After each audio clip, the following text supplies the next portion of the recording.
My son-in-law said, "We just sold this house. You're moving to a nursing home." I smiled. "Perfect. The police have been waiting to meet you. My name is Nathan Parker. I'm 63 years old. I live in Miami, Florida, and I have spent the last 4 decades doing everything right, working double shifts at the port, paying my taxes, raising a daughter who I thought hung the moon. I've never asked anyone for anything. I've never cheated anyone out of so much as a parking space. So when a 29-year-old with a fake tan, a leased BMW, and the moral compass of a sea cucumber decided that my house was his for the taking. He had no idea who he was dealing with. He didn't know it yet, but he was about to find out. I need to back up, because what happened on that Saturday morning in September didn't start in September. It started 18 months earlier, on the day my daughter Caitlin brought Cody Jenkins home for the first time. My late wife Brittany always said I had good instincts about people. She passed 7 years ago. Breast cancer, sudden cruel, the way those things always are. Before she left us, she grabbed my hand and said, "Nathan, keep an eye on our girl. She trusts too easy, just like I did when I met you, except you were actually worth it." I laughed. I cried. I kept the promise. So, when Caitlin walked through my front door in April of the year before last and said, "Dad, I want you to meet someone," I was already paying attention. Cody Jenkins walked in behind her like he owned the place. That was the first thing I noticed. Not humble, not nervous the way a good man is when he meets his girlfriend's father for the first time. He walked in, slow, hands in his pockets, eyes moving around the living room like he was appraising it, like he was calculating square footage. He shook my hand and said, "Mr. Parker, beautiful home. How long have you had this place? Not nice to meet you. Not Caitlin talks about you all the time." The first thing out of his mouth was a question about my property. I said, 31 years? He smiled. "Must be worth a lot now." "Miami real estate has gone crazy," I said. "I suppose it has." I didn't like him. I didn't say that to Caitlin because I'd learned the hard way that telling a 26-year-old woman you don't like her boyfriend is the fastest way to make sure she marries him. Instead, I smiled. I made dinner. I watched. And what I watched over the next several months made the hair on the back of my neck stand up in a way it hadn't since I worked night shifts at the port and learned to identify trouble before it got close enough to introduce itself. Cody Jenkins, as far as I could tell, did not have a real job.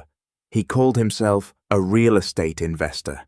He had a website professionally made, I'll give him that, and a LinkedIn profile that listed 4 different LLCs, none of which I could find any actual business records for.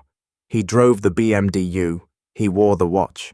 He always picked up the check at dinner, which impressed Caitlin enormously, and impressed me not at all, because I had grown up around enough hustlers to know that a man who's always paying for dinner is either genuinely generous or he's buying goodwill he'll cash in later. Cody Jenkins was not generous. I started digging quietly. Nothing aggressive.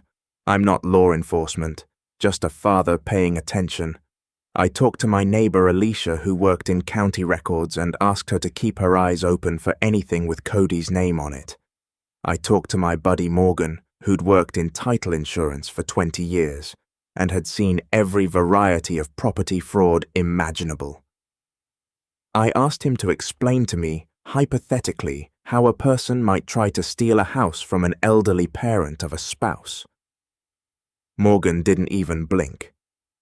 He said, "You want the long list or the short list?" I said. "Morgan, I want every single method in order of how common they are." He gave me 2 hours of his time and a yellow legal pad full of notes. I took that legal pad home and I read it 3 times. I didn't know it yet, but that yellow legal pad was going to save everything. Caitlin and Cody got engaged in November. I hugged my daughter, told her I loved her, and spent the next hour in my garage pretending to organize tools while I processed what was happening. She was happy. I had to remember that she was genuinely happy, the way Brittany used to be happy. That full-body kind of joy that makes a person look like they're lit from the inside. I wasn't going to take that from her. Not yet. Not without proof. But I was going to be ready. I called Morgan the next morning. I said, I need you to walk me through the irrevocable trust thing again. He said, Nathan, you sure once you put the house in an irrevocable trust, you can't easily pull it back out? I said, I know. He was quiet for a second. Then he said, How bad is it? I said, I don't know yet, but I'd rather have the umbrella and not need it than need it and not have it. He said, I'll call my attorney. Her name is Sierra. She's good. She'll set it up clean. 2 weeks later, I sat across from Sierra in her office on Bick Avenue. She was sharp, mid-40s, organized, no nonsense. She explained everything. The house would go into an irrevocable trust. I would remain the sole beneficiary and trustee during my lifetime. The property could not be sold, transferred, or encumbered without my explicit written consent as trustee, witnessed, and notarized with a mandatory 72-hour review period built in. Any attempt to sell or transfer the property without following that exact procedure would be legally void, not just contested, void, as in, it never happened. She slid the documents across the desk and said, This is about as bulletproof as I can make it. Nobody's taking this house from you without going through a process that would take months and require your cooperation at every step. I signed. I didn't tell Caitlin. I didn't tell anyone except Morgan and Sierra. I went home, put the trust documents in a fireproof safe in my bedroom closet, and went back to watching. The wedding was in June. Outdoor ceremony at a venue in Coral Gables, one of those places with Spanish tile and bugala everywhere. 120 guests. Caitlin wore Brittany's veil. That part got me. I won't pretend it didn't. I walked her down the aisle and thought about Brittany the entire time. Thought about how she'd have cried happy tears and embarrassed herself in front of everyone and not cared one bit. Cody stood at the altar in his white tux and his practice smile, and I watched his eyes the whole time. You know what I noticed? He barely looked at Caitlin during the vows. His eyes kept moving to the guests, to the venue, to his phone when he thought no one was watching. I was watching. I gave the toast. I said all the right things. I danced with my daughter. I shook Cody's hand and called him son, which cost me something. I'll tell you that for free. Then I went home and called Alicia. Alicia, I need to know if anything's been filed in the last 6 months with Cody Jenkins' name on it. Anything at all. She said, Nathan. It's 11:00 at night, I said. I know. I'm sorry. First thing tomorrow, she sighed. The way only a woman who's known you for 15 years can sigh. First thing tomorrow, she said. I didn't know it then. But what Alicia found the next morning was going to be the last piece I needed. She called me at 8:47 a.m. Nathan. Her voice was flat in a way that made my stomach drop. There's a quitclaim deed that was filed 3 weeks ago, predated to February. I sat down slowly. Whose name is on it? Yours as grantor, Cody Jenkins and Caitlin Jenkins as grantees. I was very still for a long moment. Alicia, I did not sign that deed, she said quietly. I know. Nathan, the notary stamp on it is from a guy who had his license suspended in January. He's been doing dirty paperwork for cash. I've seen his name come up twice in fraud investigations this year. My daughter had been married for less than 24 hours. I said, Alicia, I need a certified copy of that document. Already printing it. I said, don't tell anyone. Nathan, I've worked in this office for 17 years. You think this is my first rodeo? I drove to her office, picked up the copy, went straight to Sierra's. She looked at it for about 45 seconds and said, this is forgery. The trust structure alone makes it void, but the forged signature and the suspended notary make it a criminal matter. You need to go to the police, I said. Not yet. She looked up. Nathan, not yet, I said again. I want him to play his hand completely out. I want him to show up at my door thinking he's already won, because when I go to the police, I want to walk in there with an open and shut case. Sierra studied me for a long moment. Then she said, you're going to let him think it worked? I said. For a little while, she leaned back in her chair and almost smiled. Don't wait too long, I said. I won't. I went home. I made coffee. I started building the file. Over the next 3 months, while Cody and Caitlin were in their rented condo in Bick, and I was supposedly the unsuspecting 63-year-old widow rower in his paid-off house, I was assembling the most complete document package of my life. Morgan helped me trace Cody's LLCs. 2 of them were shell companies. No assets, no actual business, registered at addresses that turned out to be UPS stores. One of them had been used as the alleged buyer in 2 previous property deals that had gone sideways, including one in Haya, where an elderly woman had nearly lost her home before her grandson hired a lawyer who caught the fraud in time. That woman's name was in court records, public records. Morgan found her. Her grandson found me. What matters is that he had documentation of the exact same scheme. Forged quitclaim deed, suspended notary, same phony LLC structure, different house, same Cody Jenkins. I added it to the file. I also quietly and without making a scene of it had Sierra look into the man who'd stamped my forged deed. Her office dug deep. By the time we were done, we had a copy of a sworn statement from a completely separate case, where someone admitted to personally handing Cody cash in exchange for that fraudulent notary service. The file was getting thick. Then in late September, Cody made his fatal mistake. He filed the fraudulent deed with the county recorder's office, the same one where Alicia worked. Now there was an official public record of his forgery, time-stamped and documented. He'd needed to file it to show a clear chain of title to any potential buyer because, as I would learn, he had already found one. The listing had gone up quietly. No MLS, no public posting, private sale, off-market. My house for $900,000. The deal was set to close in 45 days. Alicia called me the second she saw it.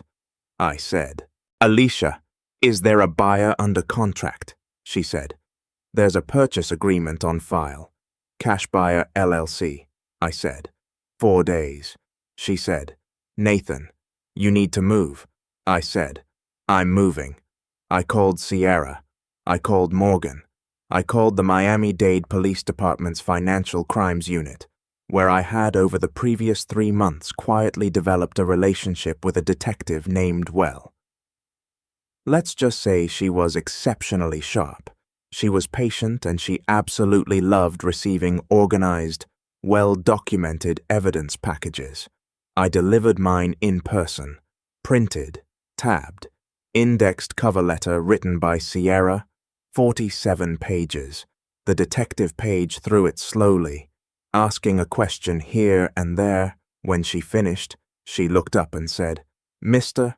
Parker, this is one of the cleanest packages I've ever received.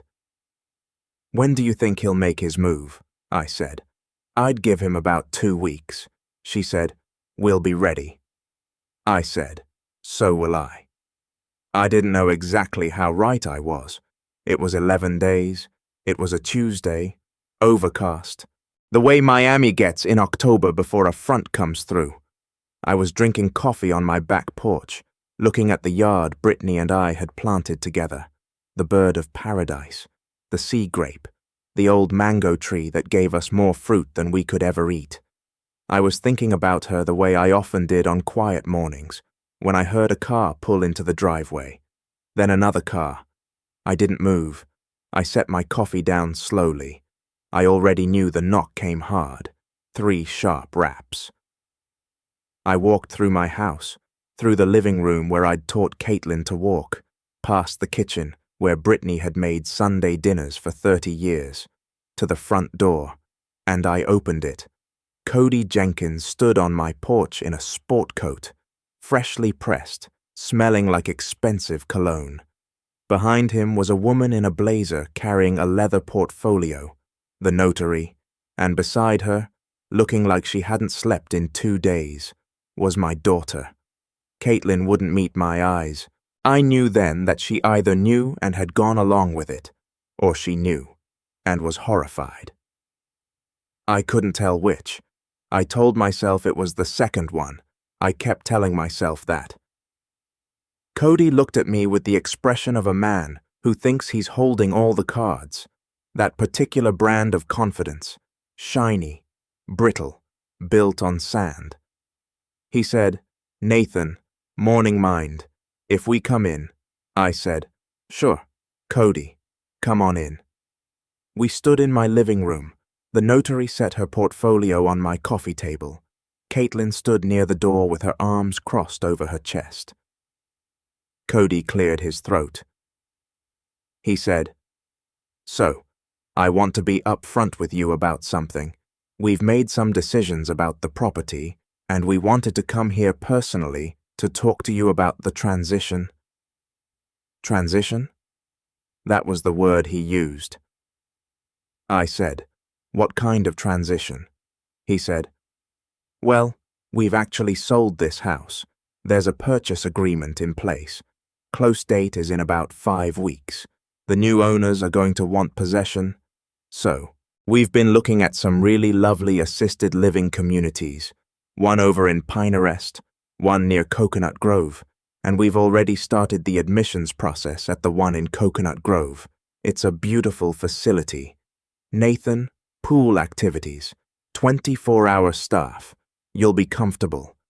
He said it like he was doing me a favor, like he was a patient adult, explaining a kind and reasonable arrangement to someone who might be confused. I looked at him for a long moment. Then I looked at the notary, who was not looking at me. She was looking at her portfolio. Her jaw was tight. Then I looked at Caitlin, who was now looking at me, and her eyes were wet, and I could see that she had not known until recently. Maybe not until this morning. Maybe he'd told her it was a good investment that I'd agreed that it was already handled. I'd never know exactly when the lie had started with her, but I knew she was scared, and I knew she loved me, and I knew this moment was going to define what happened to my family for the next 20 years. I said, "Cody." He said, "Yeah." I said, "That's interesting. That's really interesting because I actually sent some documents to the police a few weeks ago. Financial Crimes Unit officers who take their jobs seriously. They were very interested in what I had to say." Cody's smile didn't disappear all at once. It went out the way a light bulb goes. One flicker, then nothing. He said, "What are you talking about?" I said, "The quick claim deed with my forged signature, the suspended notary, not her." I nodded toward the woman with the portfolio, who visibly exhaled. A different one, the 2 Shell LLCs, the prior property fraud scheme in Haya, which, by the way, the victim's family documented perfectly. The cash payment, all of it, 47 pages, tabbed and indexed, complete silence. Then I said, "So here's what I'd like to do. Cody, before we go any further with this notary visit, let's go to the police station first. They asked me to bring you in the moment I saw you. I think they have a few questions." Caitlin made a sound somewhere between a sob and a gasp. She said, "Dad," and stopped. Cody said, "Nathan, let's not—" "You're misunderstanding the situation." And I said, "I'm 63 years old, and I've been watching you since the first day you walked into this house and asked me how much it was worth. Do I seem like a man who misunderstands situations?" He looked at me. Then he looked at the door. I said, "Don't." He didn't. The detective arrived 8 minutes later. She'd been a block away. We'd planned it. I texted her when I heard the second car pull in. She knocked on the open front door and stepped into my living room and looked Cody Jenkins with the flat professional patience of someone who had been waiting for this specific moment with the paperwork to back it up. She said, "Mr. Jenkins, I'm detective." "Well, Mr. Parker, you want to finish the introduction?" I said. "No, go ahead. You've earned it." She said, "Mr. Jenkins, I'm going to need you to come with me. You have the right to remain silent." "This is insane," Cody said. His voice cracked on the last word. "Anything you say can and will be used against you in a court of law. Caitlin, tell them." Caitlin turned her back on him. It was quiet and deliberate, and I thought the bravest thing I'd ever seen my daughter do. She walked to the window and looked out at the yard, at the bird of paradise and the mango tree, and she didn't say a word. The detective kept going. "You have the right to an attorney. If you cannot afford an attorney, one will be appointed for you." She cuffed him right there in my living room on the hardwood floors Brittany and I had refinished together in 2009. He was still talking rapid escalating, the language getting more creative and less coherent with every second as she walked him out my front door, down my porch steps, and put him in the back of the unmarked car, outside. The notary, who had not said a single word, picked up her portfolio, looked at me, and said, "For what it's worth, I had no idea what this document was for. He told me it was a property transfer, by mutual agreement." I said, "Then you'll want to talk to the detective before you leave. She'll have questions." The notary nodded and walked out. And then it was just me and Caitlin. She stood at the window for a long time. I stood in the middle of my living room and waited because I had learned from Brittany from 30 years of being somebody's parent that you can't pull a person through grief. You have to let them walk. Finally, Caitlin said. "How long did you know?" I said. "I suspected from the first night I met him. I had evidence since the day after your wedding." She turned around. Her face was a complicated thing. Grief and anger and relief and embarrassment all stacked on top of each other. She said, "Why didn't you tell me?" I said. "Because you were happy, and I needed more than suspicion. And I needed him to show his cards completely." She was quiet for a moment. Then she said, "The house, it's still yours," I said. "It was never his to sell. I put it in an irrevocable trust last year, right after you two got engaged. The deed he forged was void the second he filed it. The purchase agreement with the cash buyer is void. The whole transaction never legally existed." She stared at me. I said, "Sia did good work." "Who's Sierra?" "My attorney." Caitlin sat down on the couch. She put her face in her hands. I sat next to her and put my arm around her the way I used to when she was small and the world had been too much for one day. She said, "I'm so sorry. Dad." I said, "I know." "Sweetheart," she said, I didn't know about the deed. He told me it was.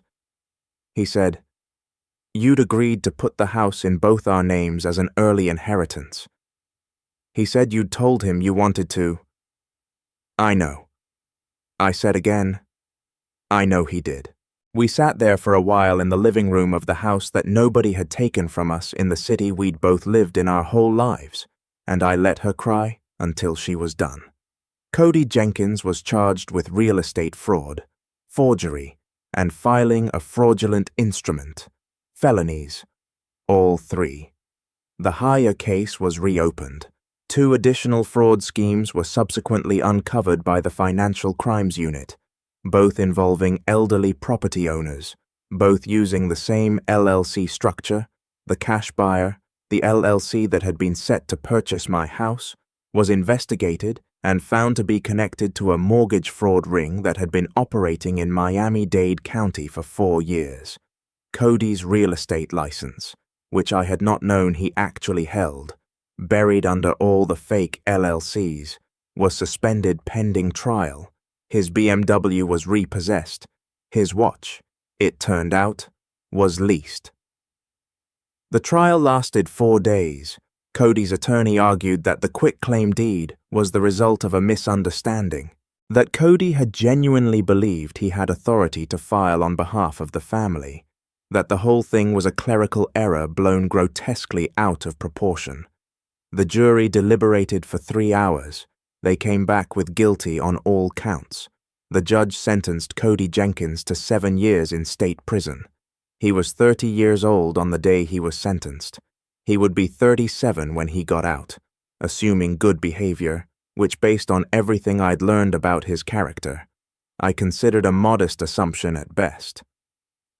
Caitlin filed for annulment 6 weeks after the arrest. The grounds were fraud, specifically that she had entered the marriage based on material misrepresentations about Cody's character, intentions, and financial dealings. Sierra, who had by that point become something of a family attorney, handled the paperwork. The annulment was granted. My daughter moved back in with me for 3 months while she got her feet under her. She slept in her old room under the same ceiling fan she'd had since she was 12. We watched movies on Friday nights. I taught her how to make Brittany's a rose con polo, which she'd always said was too complicated to learn, but turned out to be easier than she'd thought once she actually paid attention. She never said Cody's name again. Not in my house, not that I heard anyway. I didn't ask. She got a new apartment in Wynwood in the spring. On the day she moved out, she stood on my porch with 2 suitcases and looked at me with those eyes she'd had since she was 3 days old, and said, "Thank you, Dad, for all of it, for not telling me, for waiting, for building the file." I said, "Your mother would have done the same thing." She smiled, that full-body smile, the lit from the inside one. "No," she said. "Mom would have confronted him at the rehearsal dinner and made it a whole thing." I laughed genuinely for the first time in a long time. "You're not wrong," I said. "The house sold eventually, not to a cash buyer through a fraudulent LLC, to a young couple with a toddler and a baby on the way who fell in love with the yard, especially the mango tree. I was 64 by then, and I decided on my own terms. No notary, no Cody Jenkins, no assisted living in Coconut Grove, that it was time to simplify. I bought a smaller place 3 blocks from the water, a condo, 2 bedrooms, a balcony where I can have my coffee and watch the pelicans.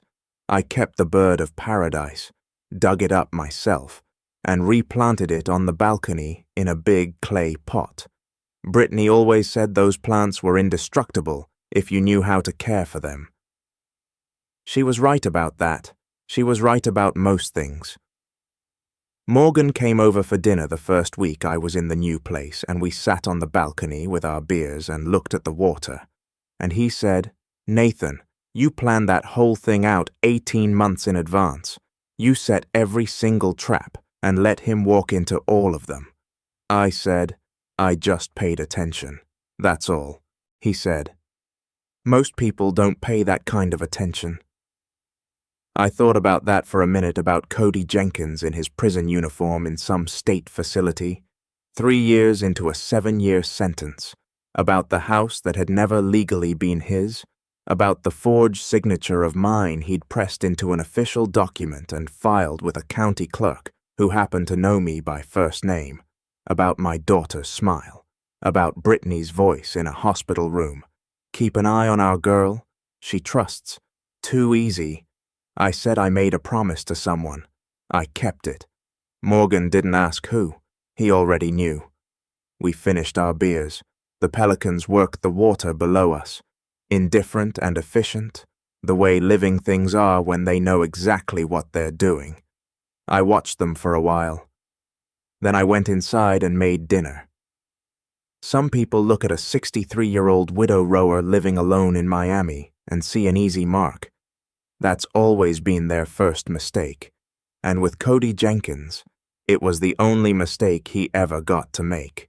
If you like this story, join our community by hitting that like button and subscribing for more real, raw, and family-centered stories.